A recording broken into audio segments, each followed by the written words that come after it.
యెహోషాపాతు దేవుని కోసం పనిచేశాడు, అతను ఆశీర్వదించబడ్డాడు అనడానికి గుర్తు ఘనత వచ్చింది. నువ్వు దేవుడి కోసం పనిచేస్తే నీకు ఘనత వస్తుంది. నీ చుట్టూ ఉన్నవాళ్ళు నిన్ను ఘనులుగా చూస్తలేరా?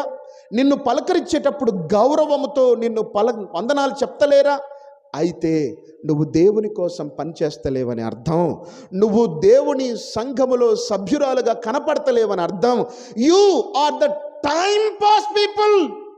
టైం పాస్ ప్లేస్లు లోకంలో చాలా ఉన్నాయి. డబ్బున్నోడికి క్లబ్ ఉంది, డబ్బు లేనోడికి కళ్ళు దుకాణం ఉంది. డబ్బున్నోడికి 5 స్టార్ హోటల్స్ ఉన్నాయి, డబ్బు లేనోడికి టీ కొట్లు ఉన్నాయి. You are the time pass people. నువ్వు time pass people. You are not cleansed by the God. Yesayya రక్తము చేత నువ్వు కడగబడలా.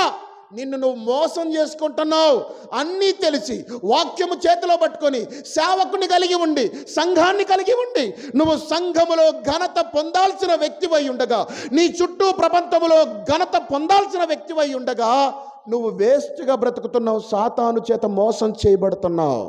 జ్ఞానం కలిగిన, సమాధానము కలిగిన దేవుని తెలుసుకొని అజ్ఞానములో బ్రతుకుతున్నావు. సహోదరి, సహోదరుడా, మేలుకో, నష్టపోవద్దు. దేవుడు నీ కోసం ప్రాణం పెట్టాడు.